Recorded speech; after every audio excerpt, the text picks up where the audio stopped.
Welcome back to Two Brothers Comics. It's Monday and we are on a live stream. That must mean it's important.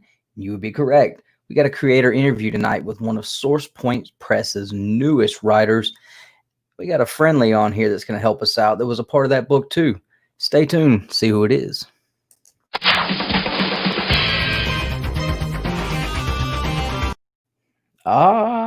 Maybe just a bit of a hint of who we got.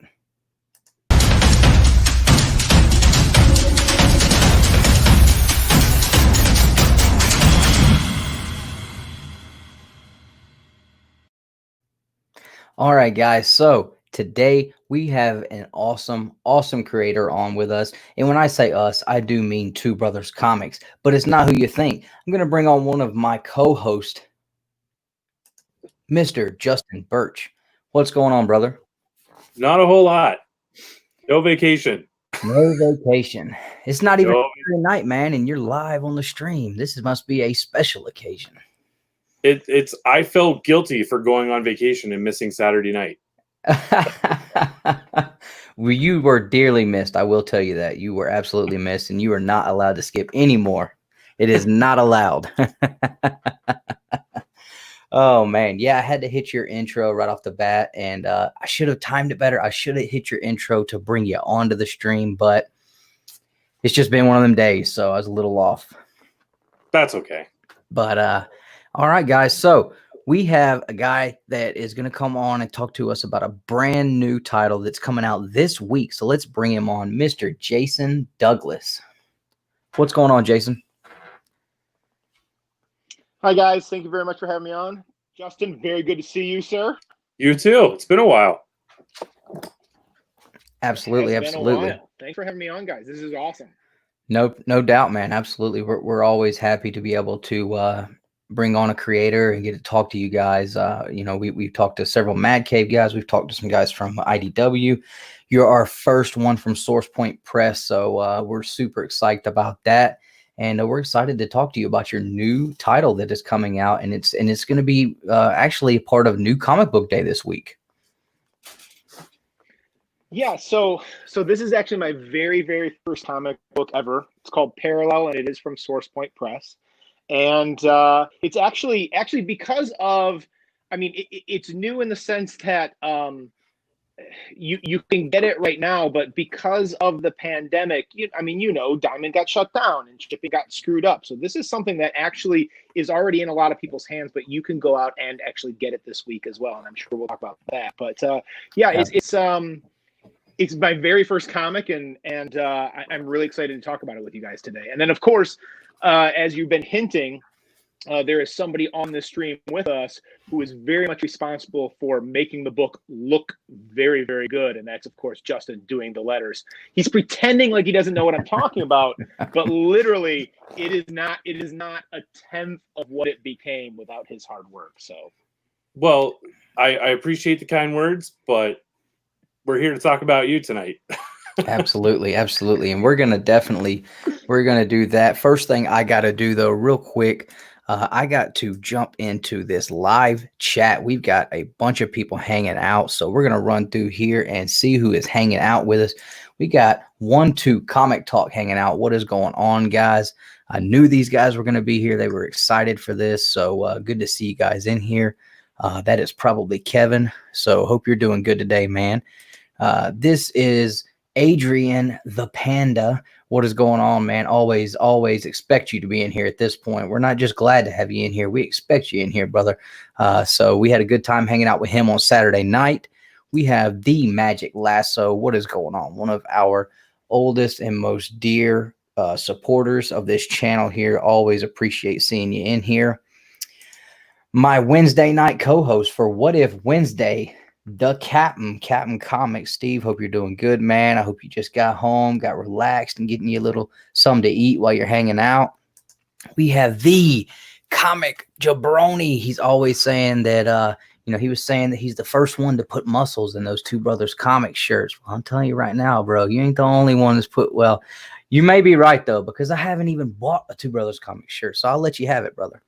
Let's see here. We've got all the way from across the pond from Japan, K Titus. What is going on? Hope you're doing well today. So that's everybody in the chat right now, and we appreciate everybody watching on Facebook as well. If you are watching on Facebook, if you want to jump over to the YouTube side, you can participate in that chat and see what everyone's saying in there. And if not, hey, just keep watching on Facebook, and that'll be good enough. So, yeah, this week, new comic book day, Source Point Press. We'll be able to get our hands on this. So Jason, just kind of give us an introduction to your background and how you got started in comics, all the way from the beginning, man. Like where did your love for comics come from? How did you decide that writing comic books is what you wanted to do? So I think my story is a lot like a lot of our stories in that, I became a comic fan pretty young, but late. I think later than a lot of people, because I did not have that magical thing that I think a lot of people grew up with. I didn't have the guy. I didn't have the guy to tell me what was good, what was cool. I didn't have the older brother. I didn't have the older cousin. I didn't have the name. You know what I mean? So like, Yeah. I came to everything real late. I came to music late. I came to movies late. I came to comics late. So I got a little bit of a late start, but I also have that wonderful thing that I think a lot of our comics fans out there can relate to, and that is an addictive personality, which means that once I got in hard, right? So like when I fell in love with Batman, I needed all of it. When I fell in love with the Valiant universe, like in the early 90s, my pull list at my local comic shop was every single Valiant title. And there's me, like riding my bike downtown. And then, of course, not being smart enough to take a backpack with me, I'm then riding it all the way back with the brown paper.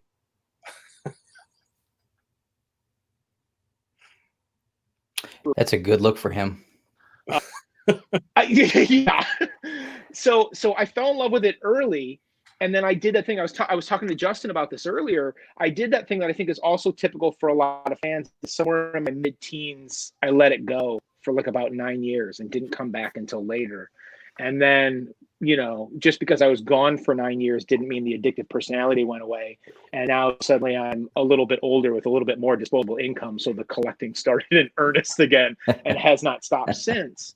But what that leads to is kind of this thing where you've got this love forever and you've got this dream on the back burner, but not really thinking that it's a possibility. And I kind of came into comics in a very roundabout way. So it wasn't like every single day it's this active dream where I'm just waiting for the opportunity or I'm creating things as we go along.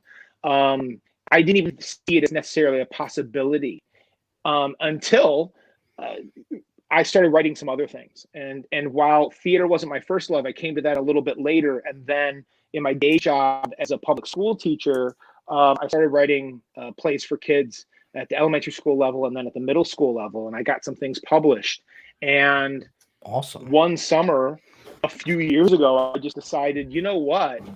As much as I love this, as much as this is a passion for mine, my real love is comics. And I kind of had this very irrational confidence that if I could write a play, I could also write a comic.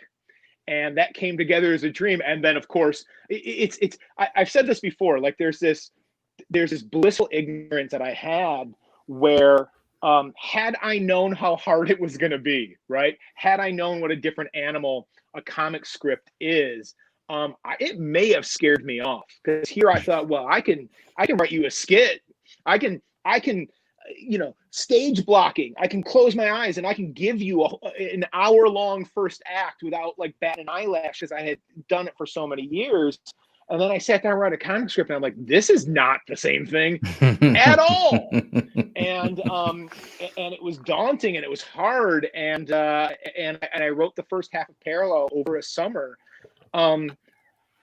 because I thought that I could. And it's something that I had always wanted to do. But like the opportunity, the confidence to do it kind of came backdoor, right? It didn't come from thinking I could do that. It came from I had done this other thing, and why shouldn't I do this, right? Which is kind of really lucky, because like as I said, had I known how long and how hard and how intricate it is, I think that scares a lot of people off, and it might have scared me off. Yeah, I can definitely see.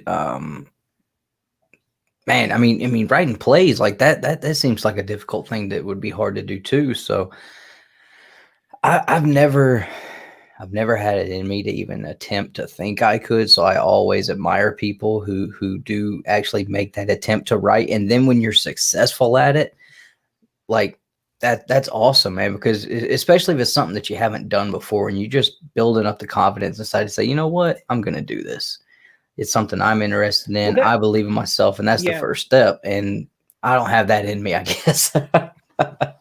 Well, I mean, that's a thing of it. Like, it's kind of a catch-22 because new and unknown is always the hardest thing, right? Like, the scariest thing in the world is the unknown, and yet the unknown has a comfort in it as well because you don't know better. Right. And like I think, I mean, from day one of me typing the first words of the script to literally working with Justin on the letters to contacting stores and the promotion of the book, like every step of the way was brand new for me because it was the first time. Right. And the only perspective I had on it was like as a fan. And so there's a bit of beauty in that because you don't know what to be scared of. You don't know, like the problem, and there was tons of problems. The problem arises, and it's not that scary thing when you've done something once and you go to do it again, and then you're like, oh crap, that one part's coming up, right? That scary bit of the movie is coming up. Like there's no anticipation. You're not scared and you're not worried about the problem of you forgot to put in an establishing shot on page 4 because you didn't know that you needed it until somebody told you. So Right. That was kind of cool. Like that discovery process was kind of neat too. So how many things did you write between the plays and this before you just decided, you know what, like I can this is something I got this in the bag. I can handle this, no problem.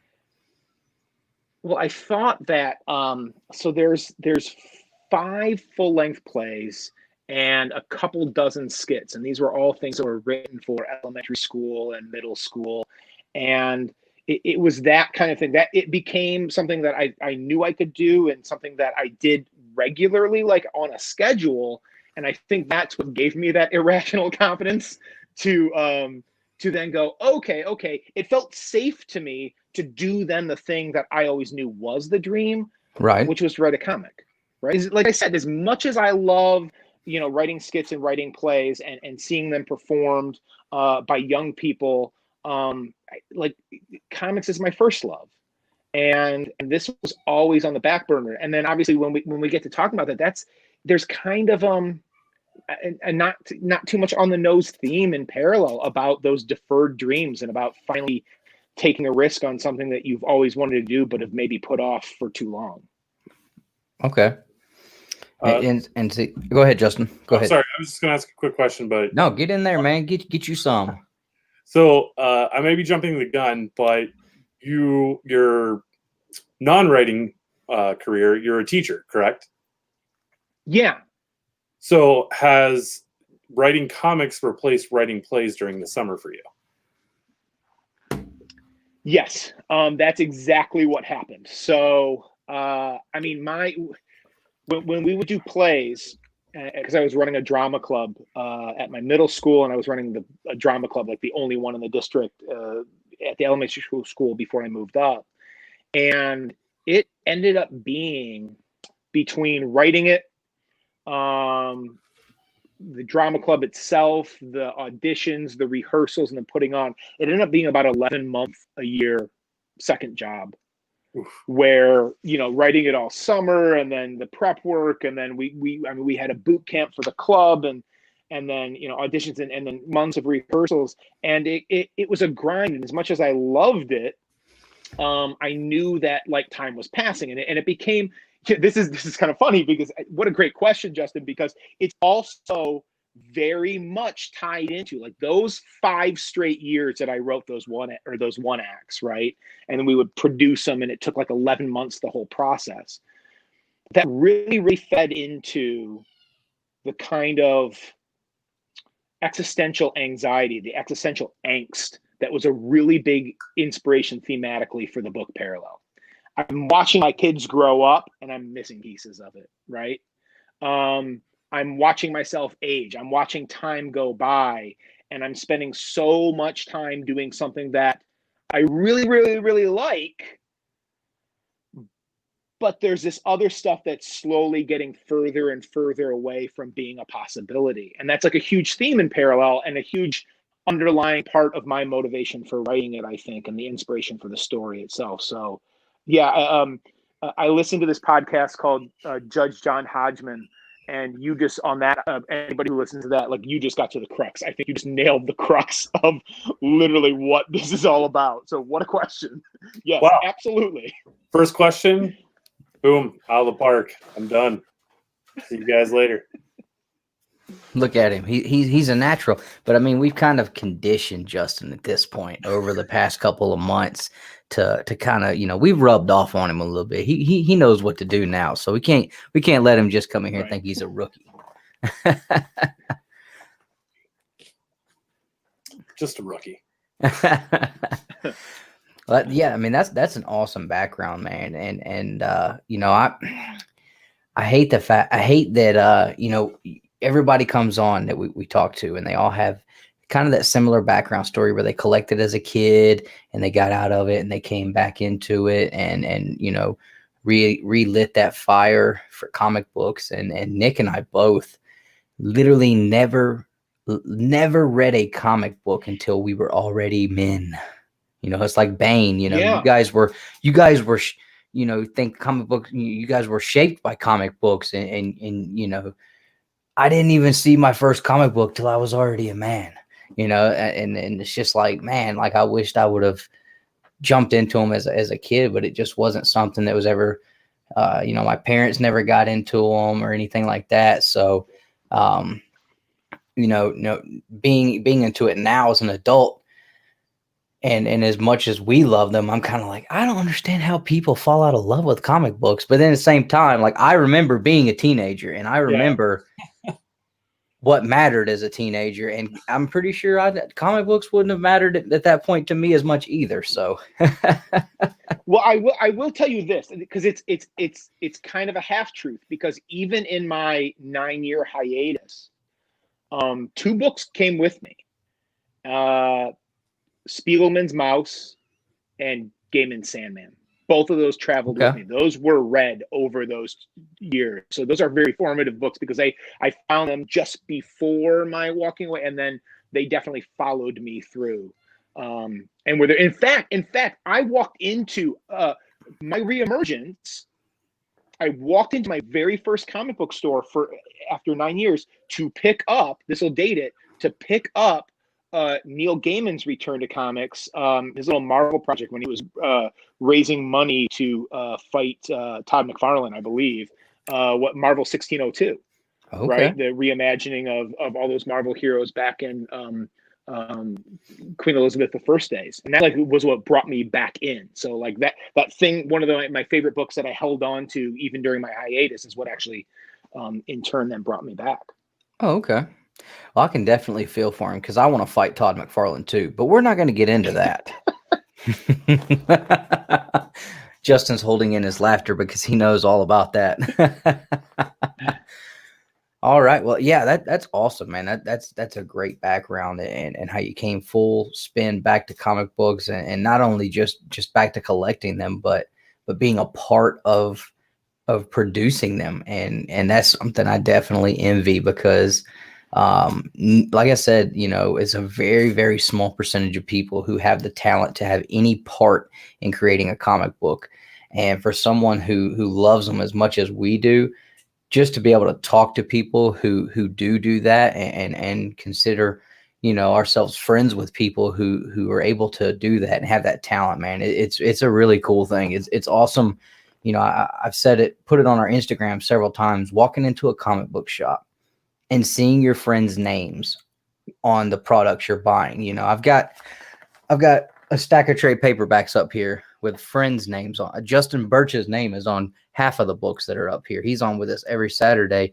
You know, me and Justin, I feel like are good enough friends. You know, we go out and have a beer, get a steak together, and just, you know, just as friends. And it doesn't have to be about us doing this comic channel or, you know, promoting our channel or just hanging out, you know, talking about action figures or whatever. And we've made a lot of friends like that. So it's so cool as a fan of comic books to you know, be able to be honored enough to be able to talk to you guys. We love it. We absolutely love it.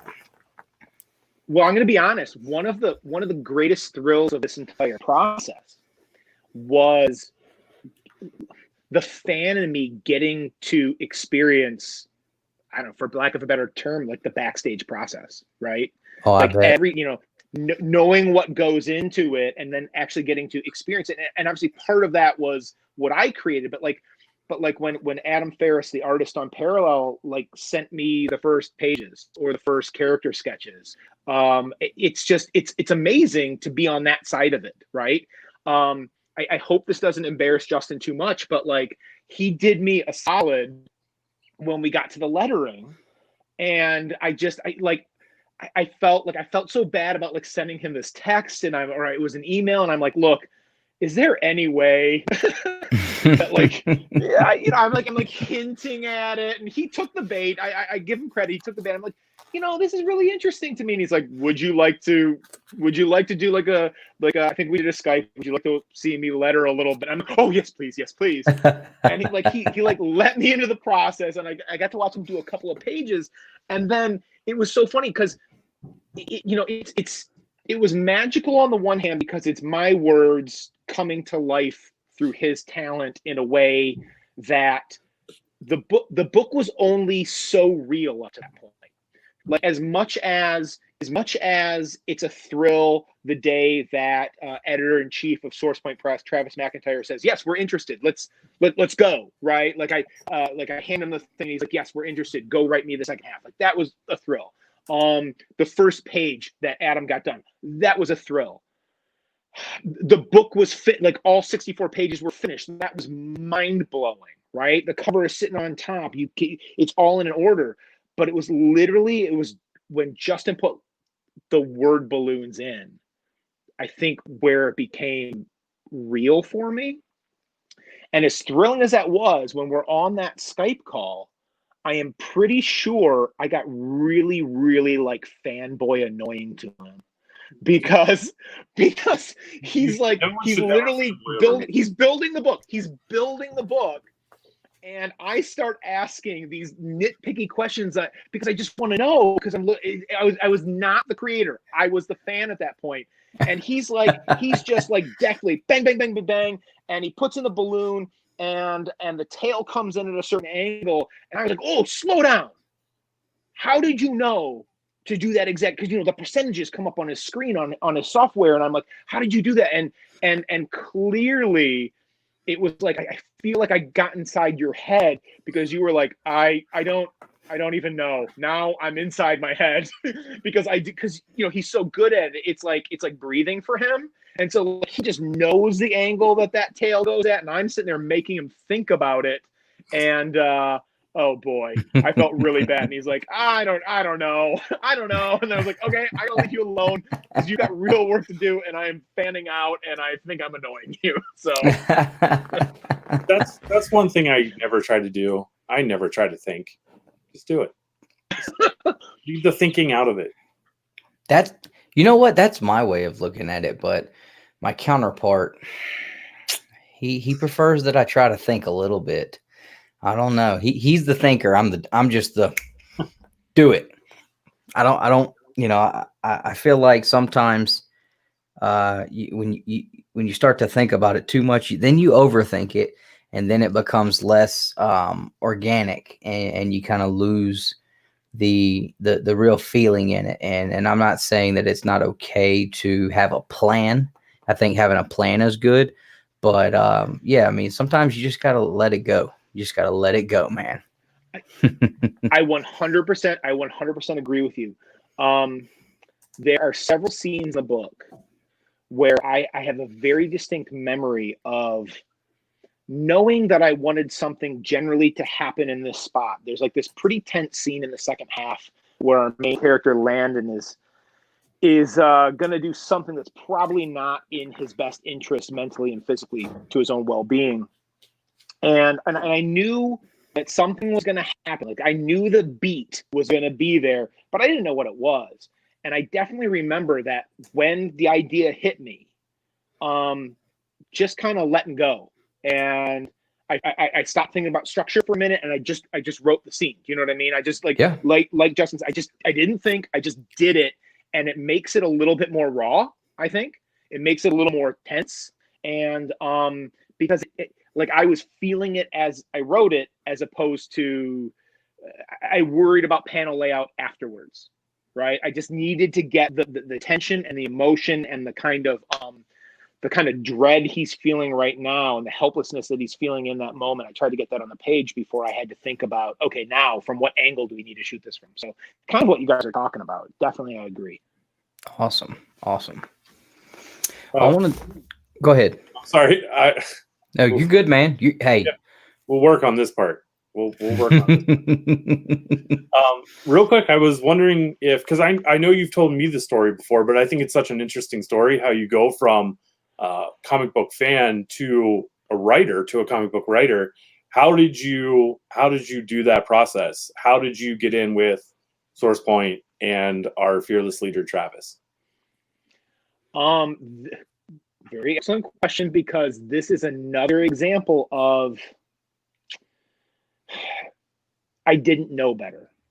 So I made this decision that I talked to you guys about before of like, okay, so I'm going to write this thing. I've got this idea of this thing.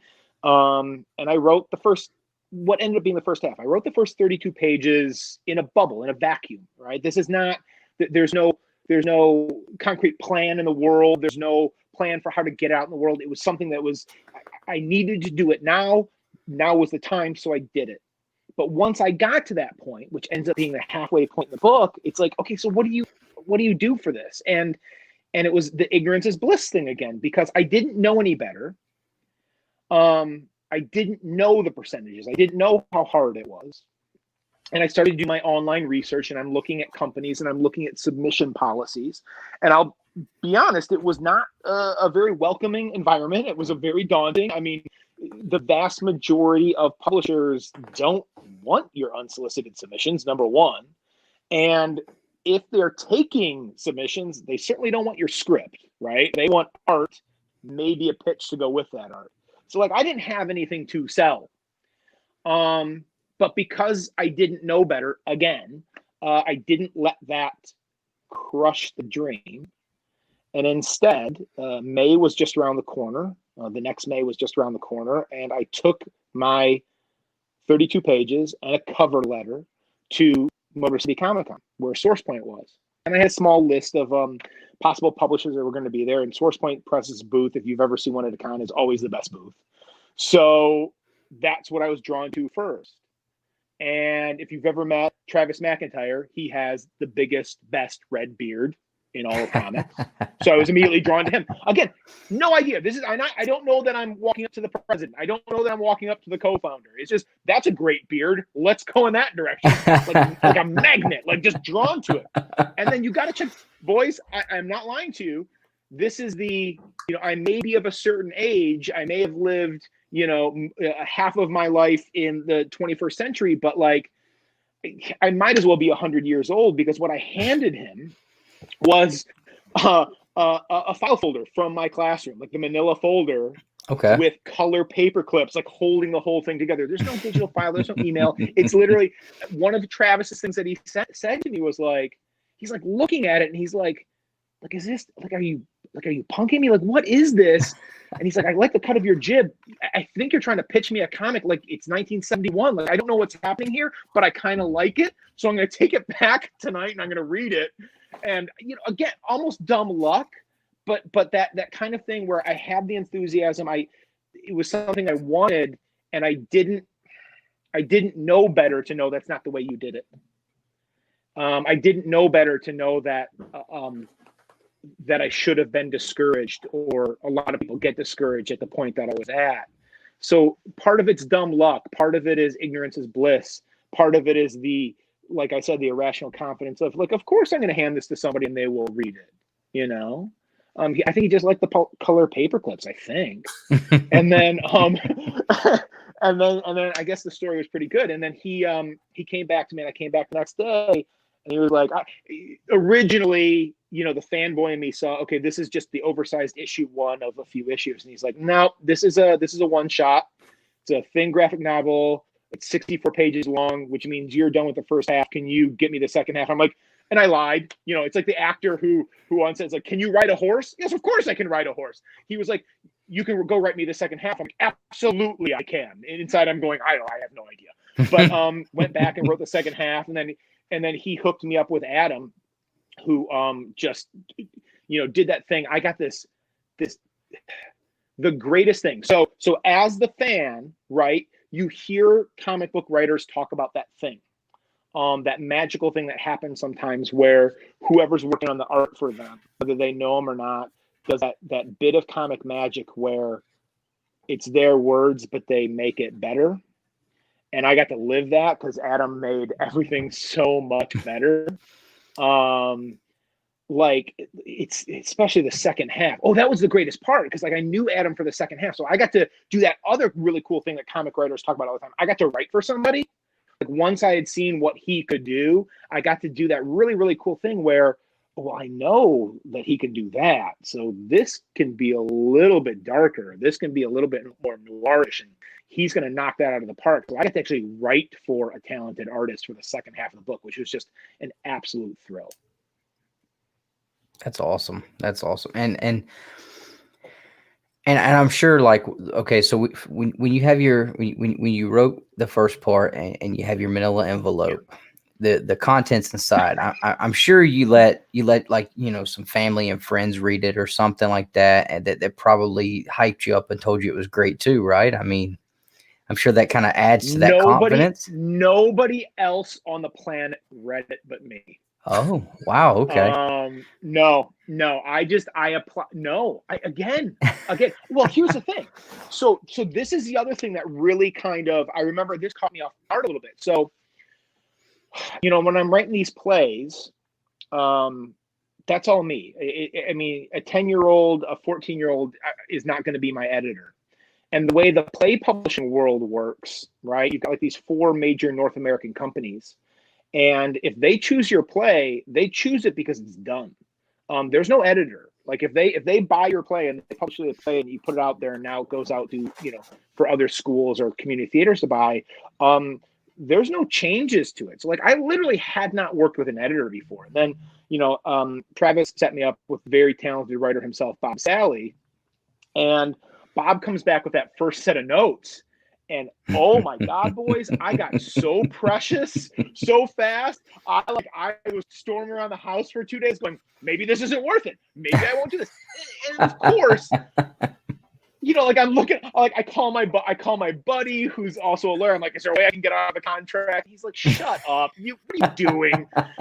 And then, you know, like a day later, I look at what Bob writes. And of course, every single note he gave is not only right, but like makes everything so much better, right? Because like most of his notes just came out of the ignorance of me of not having written a comic script before, right? Like there's a few times where we tightened up a scene here or there, but most of it was, I think I mentioned this earlier, like I didn't have an establishing shot for a certain location where I needed it, right? And that's not me saying, oh, I didn't need it. That's me going, oh yeah, this is a different visual language than I'm used to writing before. So as soon as I got past my absolute ridiculous preciousness of my own words, like working with the editor was actually ridiculously helpful.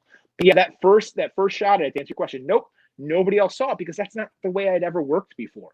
So like my cover letter and my script and the way I set it up was just, here you go, here it is. Wow, that's got to be a little bit unnerving too. I mean, the first person that's ever laid eyes on this besides you, and it's the person that you're looking for the best response from. Yeah. But then again, I mean, look at how it played out again. Yeah. It's not, I didn't know that's who I was approaching. It was a great beard, and that's where I went. Yeah, for sure. You know, and I don't want to get on it too much, but I just, you know, I can kind of just a smidgen almost relate to what you're saying, because there was a point in time before my son was born. You know, I had learned to play guitar and I loved it so much, and I loved music, and I decided, you know, I like playing and singing other people's music. You know, I want to write something, and so I wrote a song, and I actually had a friend of mine with a recording studio, and went and I shared the lyrics and everything with a couple of my friends and my mother. Now, the reason I shared it with my mother is she's always been the one person to pop my bubble, just burst my bubble on any and everything. And I've always respected her opinion, whether I hated what she said or not. I always knew, you know, they say mama's always right. Mama wasn't right this time. But you know, she loved it. She thought it was great. All my friends thought it was great. So I had a buddy of mine help me out. He let me come in his studio. We recorded the music, then, you know, the overlay of the lyrics and everything. Sent it off to the Nashville Songwriters Association contest. Ooh, they were rough on me when I got it back. They were rough on me when I got it back. You know, they said that they did have a lot of good things to say, but kind of like you said, you know, you jump into something and you got a lot of these rookie mistakes you make because you just don't know any better. It's just, you know, your main goal is to get what's in here out. And so, you know, you might not know that, oh, you were supposed to do this though, and this was supposed to be done this way. And so, you know, for you to be able to take that constructive criticism and push forward, change things, fix things, and continue to push forward, man, I absolutely applaud it, because I quit. I did not. I did one and I was like, yeah, you know, this isn't for me. My wife was going to have the baby literally in like 2 weeks. And so life just kind of got in the way. I never revisited it or anything. So it's always cool to hear, you know, someone who was able to take that constructive criticism, go back to the drawing table, and then come back and bam, guess what? It's coming out on New Comic Book Day though. So that's awesome, man. Yeah, that's actually a great segue for Jason. What's the book about? Okay, well, as I mentioned before, we've got Parallel is a 64-page one-shot graphic novel. And if we're going to boil this sucker down, this is a pretty dark sci-fi tale about something that at its core is, at least I hope, really, really relatable to just about all of us out there. Because what we've got is a story about Landon, and Landon is a person in his late 20s who, like so many of us, whether we're that age or a little younger, a little bit older, have let life get in the way of dreams, have let life slip by and dreams slip by. It's that classic tale of that existential angst you feel as you make decisions at a certain age in your life for comfort, right? We all have dreams when we're younger, and kind of the curse and the blessing of being young is we think that forever is in front of us. And then you close your eyes and you open your eyes and 5 years have gone by and 10 years have gone by. 20 years have gone by, and suddenly those dreams that seem like I can always put those off to tomorrow because I've got to get this job to pay these bills, or I've got to be in this relationship because I'm supposed to. And you wake up, you know, years later, and suddenly those dreams seem unattainable, whether they are or they're not. And Landon finds himself in a very stagnant kind of life in his late 20s. He you know, he's in a loveless marriage. He's in a dead-end job that he can't stand. And he's about as depressed as you can get. And where it starts to get a little darker, where it starts to get a little more twisted, and definitely where the sci-fi kicks in, is when he starts to hear voices and he starts to see visions, and it's of another version of him, a parallel version of him that is making contact. And while that's creepy enough as it is, and he has a hard time deciding whether this is happening in his head or this is really happening, this other version of him is offering him this thing that he thought he had lost, right? He's offering him a second chance, not a do-over, but literally he can just have this life that he left behind. In his case, you like this, career in music, He had his dreams. He was on his way, and he set it aside in the same way that a lot of us set aside our dreams at a certain point in life. And this other land has been living that life, and he's offering it to our land. And he's offering it. He's like, you can have this, but as we all know, everything comes with a cost. And the cost for our land and to have this life that he always dreamed of having is unfortunately not necessarily in his best interest mentally, and definitely not in his best interest physically. And it gets pretty dark, and it's pretty relatable, and there's some pretty tense moments and some pretty scary moments too. Whether that's because you relate to it and go, oh God, I can feel that anxiety that he's feeling, or kind of the decisions that he's pressed to and what he has to do to get this thing that he wants so bad, even though he knows it might not be in his best interest. And I mean, that's what the story's about. And how it ends, there's you get to make a couple of choices on your own, which I really like. And some of the feedback that I'm getting from the book, I think my favorite feedback that I've gotten so far, all the people who have read it, is that is twofold. One, that whether they're that age or they're older or they're younger, whether they're male or female, whether they're their dream was comics or dance or music like Landon's, that they know exactly what he's going through. I've really enjoyed that feedback. But the other thing that's really, really making me happy is people are finding it pretty rereadable. And I chalk that, most of that, up to Adam Ferris, the artist. That dude can draw ambiguity like you would not believe. Like, I don't even know, like that sentence that I just said out loud doesn't even make sense to me, but he can draw ambiguity. There are clues throughout this entire book. Some of them were in the script. Most of them are Adam's own invention, where like you go through it and it feels a little Sixth Sense-y to a lot of people, because you go back and you go, oh. And like upon like a second reading, you go, oh, it was happening. Or you make that decision, no, it was all in his head.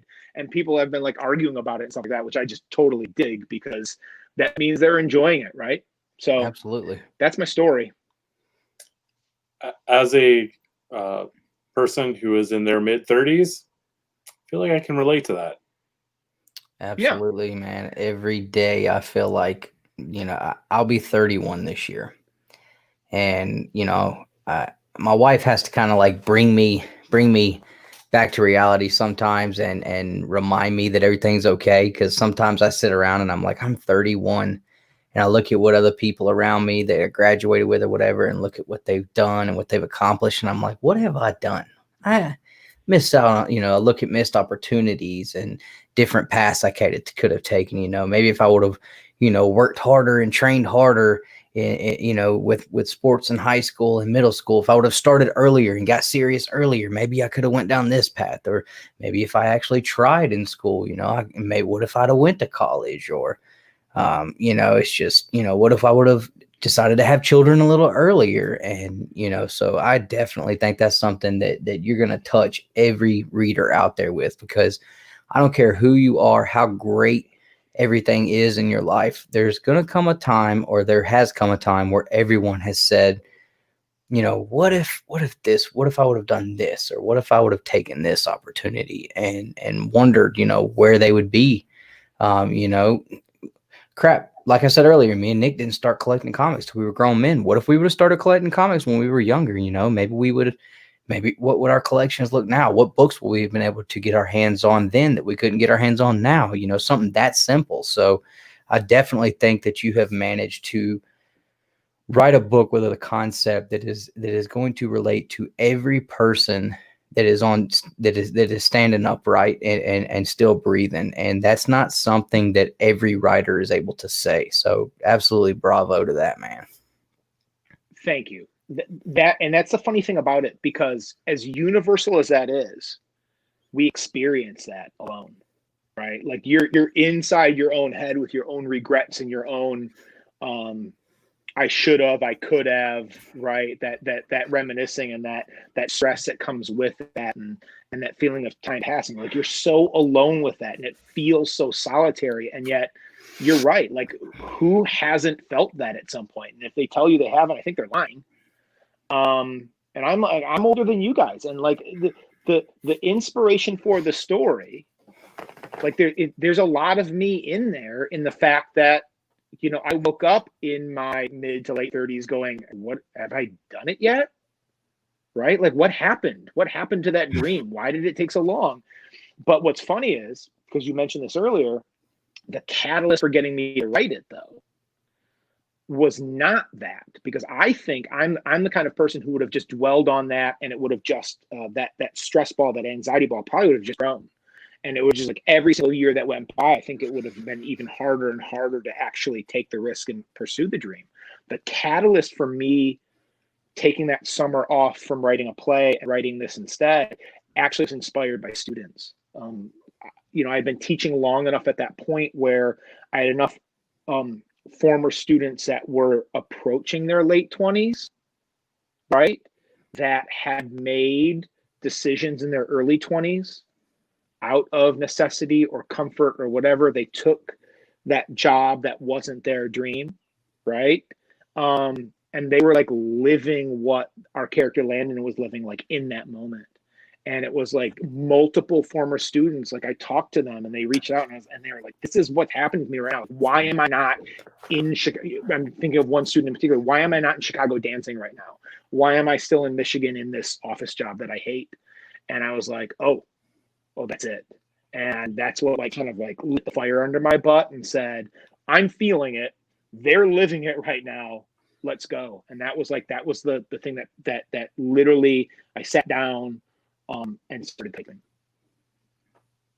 Awesome. Yeah, and I definitely can respect anybody who has the gumption to just one day wake up and decide, you know what, enough's enough. I've been pushing this off. If I don't do it now, when am I going to do it? Because not everybody takes that chance, and you never know. So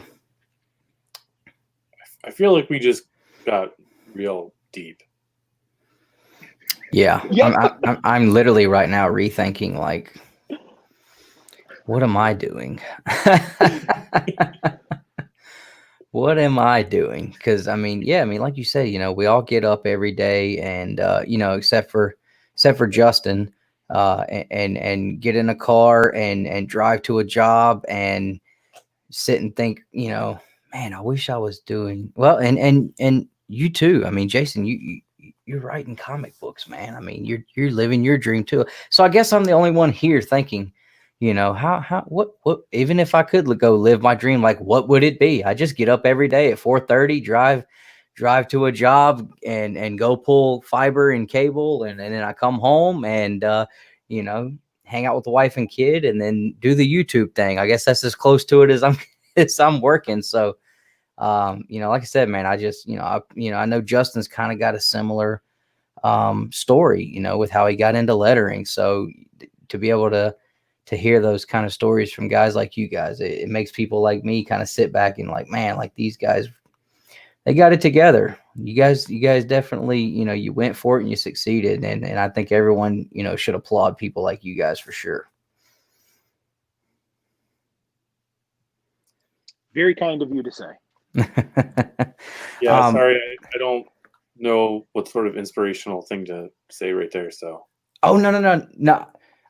I didn't mean that to come off as though I'm sitting down like in the dumps right now. I'm not at all. Like, I'm extremely happy with how everything is. I was just saying, like, I guess I don't have that dream job, or that one thing that I would love to just say, you know what, today I'm going to do this. So, you know, I guess that's something that I can appreciate too, is people that do have that do know, they in the back of their head, or you know, I've always wanted to do this. Today I'm going to do it. You know, whether I fail, whether I succeed, at least I can say I tried. You know, that's awesome. And then to actually go out and do it, like, I mean, that takes, and this is a family show, that I'll say it takes guts. You know, it takes big guts to do that. And you know, you guys definitely did. I'm gonna beg to differ with you a little bit, because you're doing it right now. Like, there was the best advice I have ever gotten on, it was specifically about writing, but it's apply it to any pursue your dream idea, actually came from Neil Gaiman directly. I met him a couple of times, and I heard him say it publicly, but he said it to me privately once. He's like, the way you do this is you do it, right? The way you write a book is you write a book, right? Now, there's no promise that it's going to be good.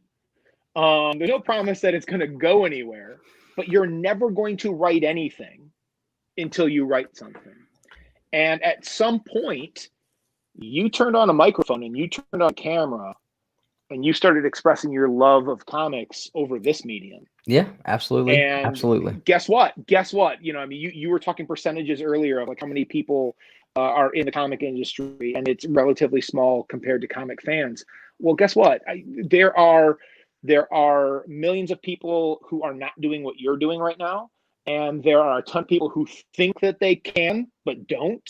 And there are a ton of people who think that they can and can't, and you're doing it. So you took that leap too, and you're doing something right. I think you love too. And so I congratulate you and I applaud you for you pursuing something really cool and dreamlike as well. I appreciate that. Yeah, I guess I didn't even think about it that way, but you're right. You're right. I'm really glad you're here, Jason. Justin would have just left me sitting here, just all night long, laying awake in the bed. Just, what am I going to do important in life? I just would have sat here going like this. and I love the, you know, what price would you be willing to pay for a second chance in life part of this story? Because it's not just that he gets an opportunity to go back and do things differently, but there's a price here. Like, he's got to make a decision and a conscious decision to know, like, you know, am I willing to give up this in order to make this happen? And like that, you know, I guess you can't really say what you would do unless you were faced with that decision. So I'm super excited to see where this goes. I think this is going to be a fantastic read. I think anybody who picks it up is going to be able to relate with it, and I think it's going to grab a lot of people. I really do. Excellent. Thank you. And with that, I want to segue real quick into the giveaway portion of, because with all of our creator interviews, we always have a giveaway. So for those of you watching right now, thank you. We appreciate it. If you're catching it on the replay, we appreciate you as well. After this video is over, we want you to go into the comments and drop a comment, #parallelcomic. We are going to wait 7 days.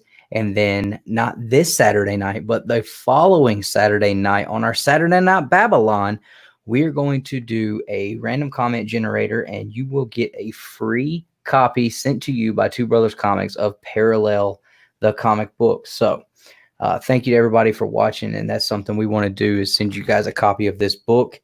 And that way you can experience how great this comic book is going to be, because it is absolutely, I don't see a way that this comic book is not going to be awesome. Am I eligible to enter? I guess. Oh man, if I won, I would just. I'm gonna take myself out of running right now. Okay? I'm gonna make that official. There you go. So yeah, we always like to make sure that we're able to be able to you know, share the creators' work with our subscribers and the people watching the interview and taking the time to hang out with us. So that's always something we like to do, help you out to get the comic books out and get them into people's hands, because there's a lot of people that don't have the ability to get to a comic shop. They may not have one, so that's something we always try to do there. Well, for the people who are interested in the book and, you know, are not going to be one of, you know, our lucky winner, there's a couple ways that you can get your hands on it. Like, so it was in previews back in February. Yep. And then the whole shutting down of Diamond kind of screwed things up. But it's in, you know, stores that ordered it have it right now. But because we've got and back copies, Diamond is doing refill orders and source points. So like you can just walk, if you do have a local comic shop, you can walk into a local comic shop and you can ask for by name. You can say Jason Douglas, you can say Parallel, you can say Source Point Press, but you can also give them that Diamond order code, and it's really easy. It's FEB 20 1983, which is really easy to remember because that's when Return of the Jedi came out. That's how I remember it. So they'll reorder that for you right now and send it to your LCS, but it's also really, really easy to get on SourcePoint Press's website. So www.sourcepointpress.com. And it's there as well. And you can pick that up and they will ship that to you. And they have very reasonable shipping costs. And, oh God, speaking of being a fan, I'd be remiss if I didn't talk about this. Here was one of the great thrills. There's already been 3 variant covers. And like, I don't even know how that happens. You know, I mean, it's one thing to get, your dream to come true. And then suddenly like the whole geeking out fan thing, the whole collectible part of it. 2 of those 3 variants have already sold out, and those are shipping pretty soon. So they might be popping up on, that cover is already gone. That's fantastic. It's a bit of a take on Donnie Darko. Can you see the guitars? Because the landing stream up there in the corner where the rabbit ears would be. That's pretty clever. Got the flying V over there, man. That's awesome. Oh my gosh! Yeah, didn't notice that until you said it out loud. That's the trade dress version, and then there's a virgin foil one too, and those are gone. But there's rumors abounding that within a few weeks, it was going to start popping up on eBay. And I'm going to, that whole thrill of like secondary market stuff. But there is also there's an SSCO, Sanctum Sanctorum Oddities, Comics and Oddities exclusive. That was limited to 100. There's only a couple of those left. I've got a direct link to that in my bio on Instagram. And then if you go to Sanctum Sanctorum Comics and Oddities, they got a few left there. But I got a direct link to that. And then you can get it through SourcePoint. And then obviously, Diamond will fulfill those orders if you go back into the shop for FEB 20 1983. So there's a handful of ways that you can still get the book. But obviously, there's the cover. God, Adam did a fantastic job on that. I love that cover. Man, you can really see. Yeah, you can really see. The price being paid to make these changes happening right here on this cover. That's awesome. I mean, we kind of danced around that and talking about the book, but like it is there. The price is not just existential. The price is very much physical in the here and now, and it gets pretty tense and it's escalating throughout the book. And you can feel Landon slipping away and trying to make that decision about how did you word it, like that cost for a second chance.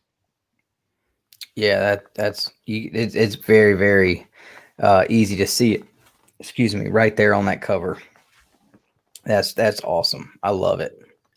I'm so excited to read this. I can't wait. And I'm not sure if I know there's one shop that I go to when I'm looking for Scout Comics, SourcePoint Press, Aftershock, Mad Cave Studios. They carry all that stuff, and the thing is they carry it all because the people that go in there, that's the kind of stuff they love. So it's one of those, they order a certain amount, and if you don't get in there as soon as they open on Wednesdays, they're gone. And it's a constant thing. So I'm hoping that I'll be able to grab a copy this week, because I did go in there and look, and they had none available when I went in there last time. So I'm really, really hoping that they'll get some more in this week so that I can be able to grab a copy of that, because it's going to be fantastic. And I definitely will be looking on eBay for that variant copy with the guitars on it, man. That thing, as soon as you sent it to me on Instagram, I showed my wife and I was like, how awesome is this? Look at the flying V coming off the top here. And you got these old like hairband rock guitars hanging out on it. Man, that was awesome. Awesome. Loved it. Because everybody knows like 80s hair metal band music is like, you can't beat it. You can't. Maybe 90s alternative as a close second, but 80s hair metal band rock is just can't beat it, man. So fantastic. What else do you have coming? Do you have anything else in the works? Is there more coming? Because this is this is not a one shot, or is it a one shot? It's a one shot. It is a one shot. That's right. So definitely, yes. So is there any plans of maybe continuing this on later on, or do you have any other titles in the works? I do. So I have written. I've got the research done and the story beats done for 4 issues of my next project, and the very first issue script is actually done as well. Okay. It's actually a project that's very near and dear to my heart. It is a story that takes place in post-World War II small town Michigan. Awesome. And actually is based in a lot of historic truth.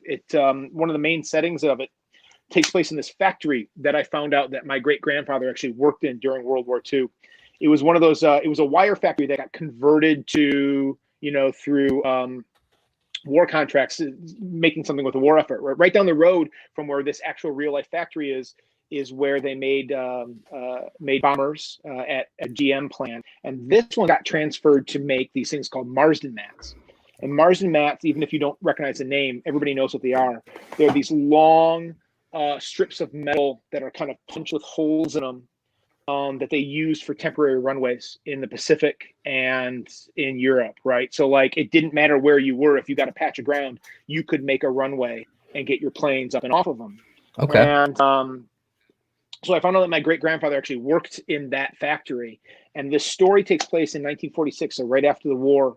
And it's also inspired by a lot of my students because it is a young girl empowerment story. We got a 15-year-old main character who came into some kind of low-level superpowers in a world without that a few years earlier when she found out that her dad died in a plane crash during the war.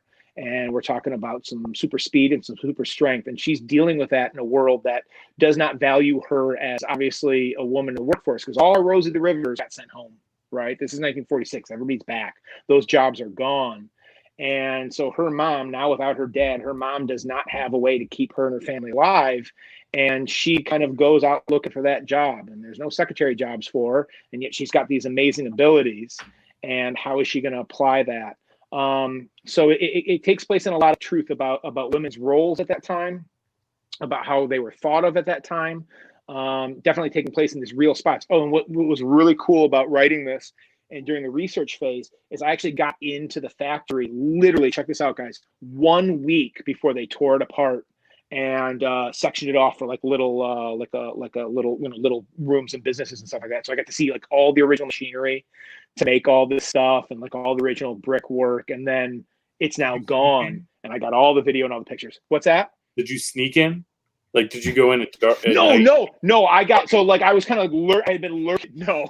That would have been something though. Like breaking in the back doors and no, it would have gone. I mean, I think about it. Like my previous thing is parallel, and it would have gone bad because it would have been like one of those. It would have been Blair Witch because it would have been a found footage movie, and you would have found my little camcorder like a couple of years later, and I'm over in a corner staring at the wall in the basement or something. No, I actually got. I don't even remember how I did this, but I got a hold of the owner. The new owner right before he tore it down. And so I got a tour of it the week before. So I got lucky. Oh, awesome. That's awesome. Are you pitching that one to Source Point? Is it picked up by them, or can you say at this point? That's what I'm hoping for. I mean, we're looking at a comic industry that's in a bit of turmoil right now, right? Especially small press. I mean, things kind of went fluey there. And so, things are up in the air. Like, I don't know what the status of the world is right now for the ability to do that. But like that, my hope is to pitch that to them this summer. Yes. Awesome. So and are you pitching that as an ongoing, or is that going to be another one shot? Well, it's not. It's got 4. I've got the story done for the 4 issues. Issue 1 is written, but I mean the beats and everything are there for the 4 issues. I think the way it ends, there's potential for like another limited series after that if anybody was interested. But I've definitely got the 4 issues ready to go. Awesome. Yeah, and I love that too, because I know me and Nick talk about it all the time. I know we do a top 10 ranking every Saturday. This past Saturday we ranked the top 10 comic series of the last 12 months. And we let our guest choose the rules. And he said, no miniseries, has to be an ongoing series. And that was so hard for us because we find that we read so many of these awesome independent miniseries. Like, to me, that's where you get the best comic stories, in my opinion. You get these mini series from these independent writers and these independent publishers that are just fantastic, and they beat out the big two all the time in our books. And I love whenever I get to the end of one and it's left open. You know that there's a possibility that this can be brought back, and then it's like, I start hitting up the writers. Hey, what's up? When is this coming back? I know there's got to be volume 2. The way and they're like, hey, you got to, it's up to us, the people who love the books, it's the fans. Like, it's up to us to pour out to these publishers and say, hey, we want this back. You have to bring this back. Make this happen. Let him continue this on. We want another volume. So, when he gets that out and everybody loves it, I mean, it's going to be up to us, with these mini series and these independent publishers. These guys, I know when they finish the books, one that comes to mind right now, because I just finished it, was Over the Ropes. And he left it hanging where, it's like, okay, you have an ending, it's done, but there could be so much more that continues on. And he told me the same thing. He's like, if you want more, I've got more, but you have to make it happen. Like, you got to start the petitions and send the emails, make the phone calls. And, I think that's cool that it gives us, the readers, the fans of you guys' books, the opportunity to take a small part in making it happen. Oh yeah, I do not disagree. In fact, anybody watching, anybody in the chat who wants to send SourcePoint a little message is saying that they want to see my next project, I'm not going to stop you from doing that. That would be probably very helpful. But like, you're right. Like, there is so much. There is something that I have found in this process that my respect for small press has gone up exponentially, because there is, and this is not shade at the big two at all, but there is something about the family feel. There's something about the blood, sweat, and tears that goes into publishing something that is not built upon an infrastructure that's been there for 80 years, right? Marvel and DC know how to churn out a monthly book because they've literally been doing it for decades and decades and decades. This is a very, very different process, and it takes a little bit longer. And I think that part of that is, and because it's not so much based on, you've got to have that next issue out the next month, which in and of itself creates, I mean, as much as we're in a collector's market, it creates an automatic disposability, right? The goal of a monthly title is not for you to reread it a bunch of times because they want you to buy the next one. Whereas, like, you have time in a smaller press situation where you can create something, whether it's a mini, whether it's a one shot, whether it's an ongoing that comes out every few months, to really, really dig into the story that you want to tell and create something that people want more of and want to go back to, and are passionate enough about, like, the way you talked about it, to literally do like an old school letter campaign and say, yeah, I want more. So that's been something really cool to see as well. Yeah, and like you said, the big two, they can turn out books left and right. I mean, no problem. And I've mentioned this to every creator we've had on with us has been from an independent. We've had guys from Mad Cave Studios. We've had the creators of Kanto on, and I said the same thing to every one of them, that the difference between you guys and the guys that are writing these series for the big two is, especially when you're on your first one, is for the big two, they put out so many series all the time. And are they all great books? No. I would say, if they put out 30 books, 30 titles a month, 4 of them may be fantastic, just out of the ballparks. And I don't think that a lot of those a lot of those guys always feel like, you know, because they at that point they're like, you know, I'm writing for DC, I'm writing for Marvel, like I've made it. You guys have that passion of, this is my first shot, this may be my only shot, I've got to put everything I have into this right off the bat. And you guys, when you do that, it flourishes into this awesome piece of work that people just love, and we can see the difference in something that has been, you know, written from your heart, and you know, with all that passion. And then you look at some of these other titles and it's like, well, this was just, they needed another title to fill a spot that month. And it's definitely, you know, something we can see as readers and fans, the difference between the two. And I think that that's definitely going to be shown in this parallel title and continued on for sure.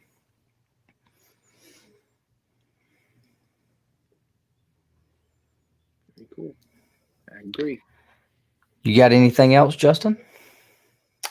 No, I think that's all the questions I had. Awesome. We're going to open it up to the chat and see if these guys have any questions. If you guys have any questions for Jason, please throw those in the chat. If you got questions for Justin, you can throw those in the chat, I guess, if you want to too, even though, you know, he's more of the co-host, but he did have a big part to do in this book. And you guys know we love Justin. We just got to I got to give him a hard time because he does it to me. So if you guys got questions, let's throw those in the chat. I know I saw a couple, so let's check these out. Adrian says, how long did the comic take you from inception to production? You guys ready? 3 years. Okay.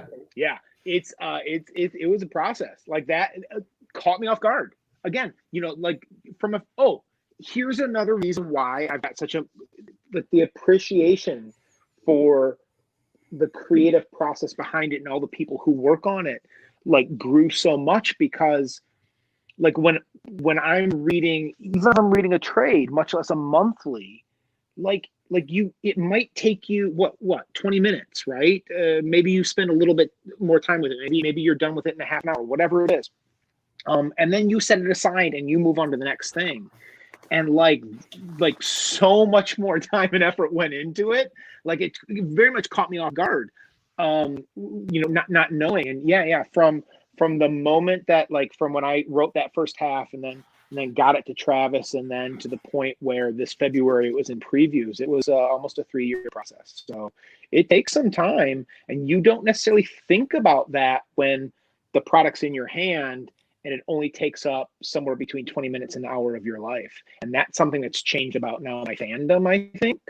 So that, like, when every time I read something, I'm seeing, you know, not the kind of thing like, you know, the behind the scenes thing where, like, you work at McDonald's and you can never eat a chicken nugget again because, like, you've seen how it happens, but more of an appreciation thing, where every time I read a page, like, I see what went into it a whole lot more than I ever did before.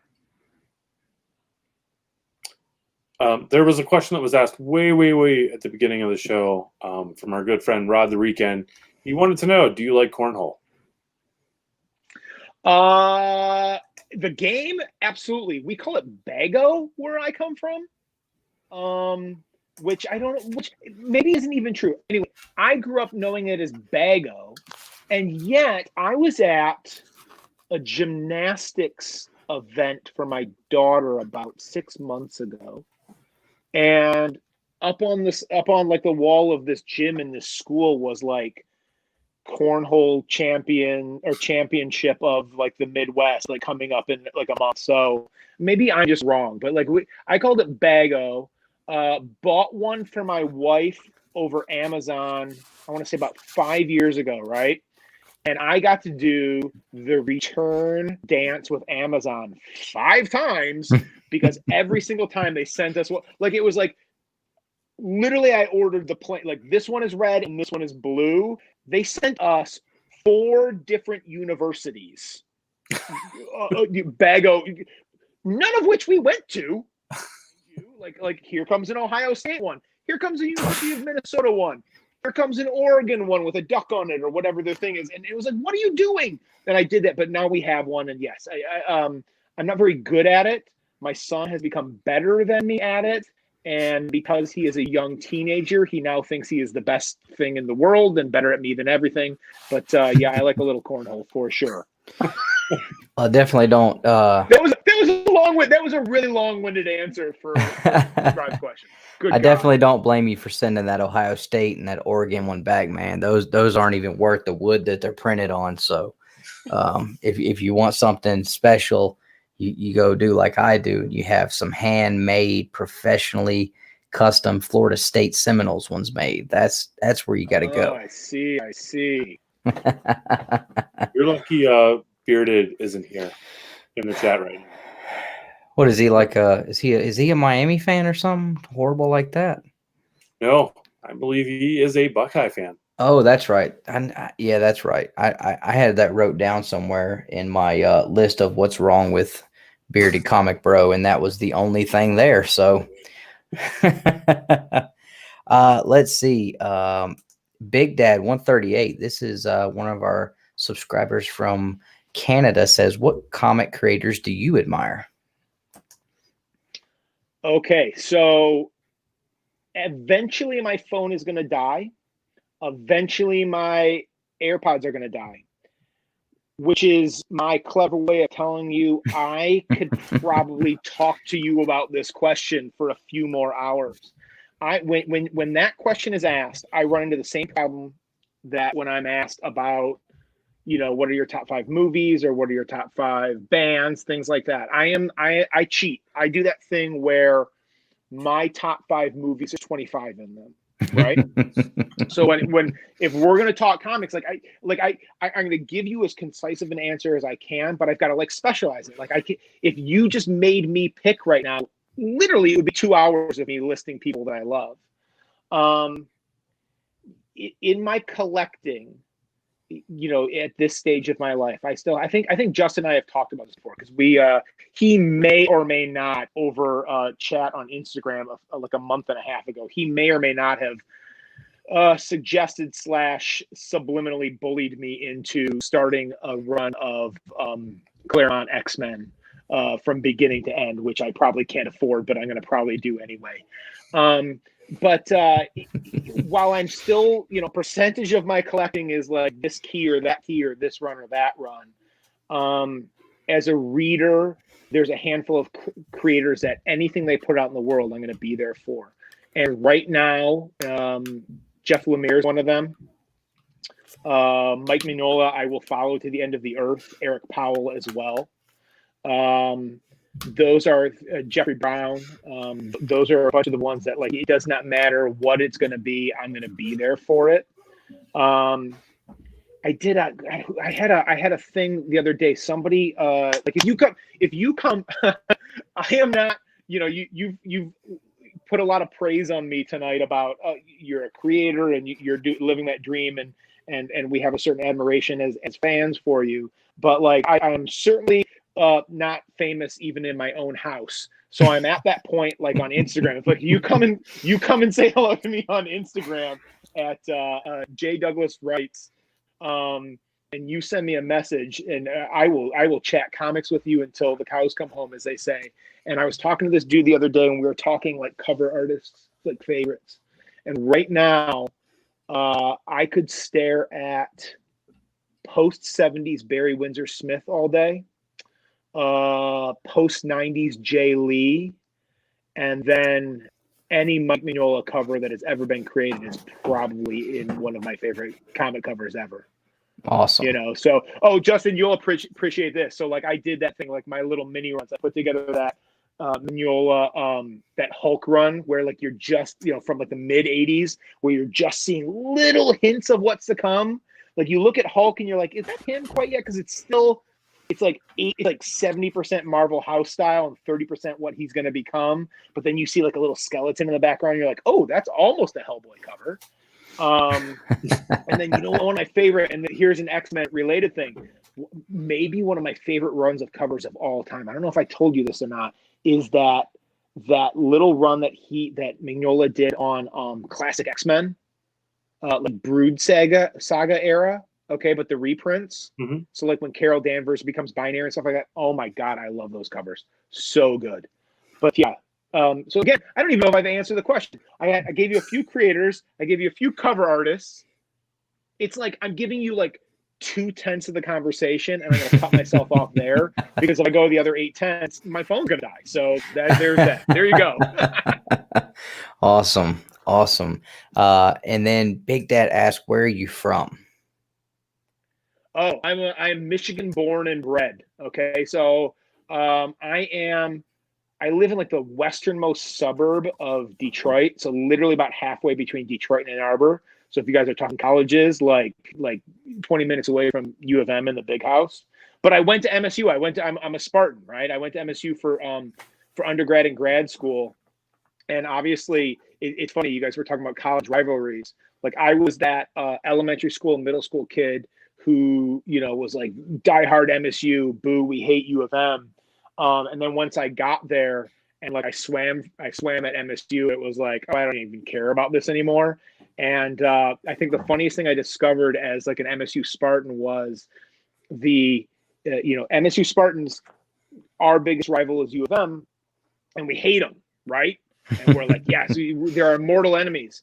And U of M does not think of us that way. We are like an ant on the side. We're like, you are our enemies. They're like, we don't care about you. Ohio State is our enemies. Like you don't even matter to us. And it was a terrible wake up call to find that out. I remember. Well, I didn't even think about it when I started trashing on Ohio State. So I'm glad I didn't hurt your feelings none. You probably agreed with me. Oh, all right. I don't see any more questions here. Oh, one more. How many issues were Parallel B? And so Parallel definitely it's a one-shot 64-page graphic novel. Yep. Pick it up and read it. I think you'll agree with me that ending is that ending. I don't think there's a second story there. But like what I mentioned earlier, and what I think I love about it the most is in its one-shot status, it's pretty rereadable. It's not something that you're going to read once. It's a lot of people have told me like they go right back and they read it again because it's got a lot of clues in it. It's got a lot of foreshadowing in it. It's got a lot of ambiguity in it. I've had people tell me that they thought the ending played out this way the first time they read it, and they completely changed their minds the second time they read it. So it's a pretty meaty story, 64 pages, and probably suggests that you might even want to read it again. But it's definitely a one-shot. Yep. Awesome. So yeah, make sure you guys, if you haven't already picked it up, it is going to be once again available this Wednesday. So make sure you get out to your shops and try to locate that and pick it up, because if you've been here all night, you've already probably decided that in some way, form, or fashion, you can be able to relate to this book. And I can't wait to grab it and pick it up and definitely read that book. And the rereadability factor, that's awesome. And it definitely sounds like something that you're going to pick up. Like you said, you're going to pick up things the second and third go around that you might not have the first go around. You're going to say, oh, okay, yeah, like I see this the whole time this was going on. So that's awesome. So well, thank you very much for the opportunity. It was a lot of fun. Absolutely. You got anything else you want to add or promote? Yeah, listen, I mean, if you guys are interested in this book, I tell you what, let me say this. You can get Parallel, right? You can go into your shop, and if they've got it, fantastic. If they don't, they will order it for you. I'll give you that code again. It's FBB20 1983. That's the Diamond Order code. And then it's really, really easy to go to SourcePoint Press's website as well and pick it up there. They'll ship it to you. I've got a link to that on my Instagram, J. Douglas Writes. Okay. I've also got a direct link to that, to the last few copies of the variant that's out there. But if you're interested in the book, fantastic. But I'm gonna say this. I like the idea of listeners to the show going out and not only supporting me and my dreams, but in general, more just supporting small press books, supporting SourcePoint Press, supporting this part of the industry that is really, really important, that puts out the kind of stories, the thoughtful stories that you really, really like. and picking up a copy and supporting artists and supporting publishers that you like, it's so important. It's the lifeblood of what keeps that industry going, right? Buying one copy of something from an indie publisher is like buying 100 copies of something from a bigger industry player. Like it means the world to us that you dig what we do and that you're supporting us directly, but it's literally like you are making a difference. Like your couple of bucks goes so much further with indie press. And yeah, I just like the idea of like supporting that thing that you love, right? The supporting that thing that gives you so much entertainment and enjoyment, like getting it back out there and keeping it going so you got another one to read next month. Absolutely, could not agree more. Could not agree more. Do you have anything else to add, Justin, or anything with? So I've been trying to dance this line tonight during this interview where I come off as more of the interviewer instead of the interviewee, which is kind of hard because I did work on this book. Mm-hmm. So with that being said, I'm going to officially step over that line and talk as a person, a creator who worked on the book. Pick up the book. I think you'll like it. You're going to be asking yourself questions. It's going to make you think some things. Overall, I think you'll enjoy it. Absolutely, I would agree with that, and I haven't had it in my hands yet, and I can agree with that 100%. So, guys, thank you so much for hanging out tonight. Everyone in the chat who has been watching all night on both YouTube and Facebook. Again, we are going to do a giveaway that is going to correspond with this video. So, once the video is over, everybody needs to go to this video on YouTube. In the comments, drop hashtag parallel comic, and we're going to do a randomizer drawing next Saturday to pick a winner to see who is going to get a free copy courtesy of Two Brothers Comics of Parallel. Also, make sure you guys go and follow Jason. I have pulled up on the screen here. This is the link to his Instagram. Thank you so much, Adrian, one of our moderators.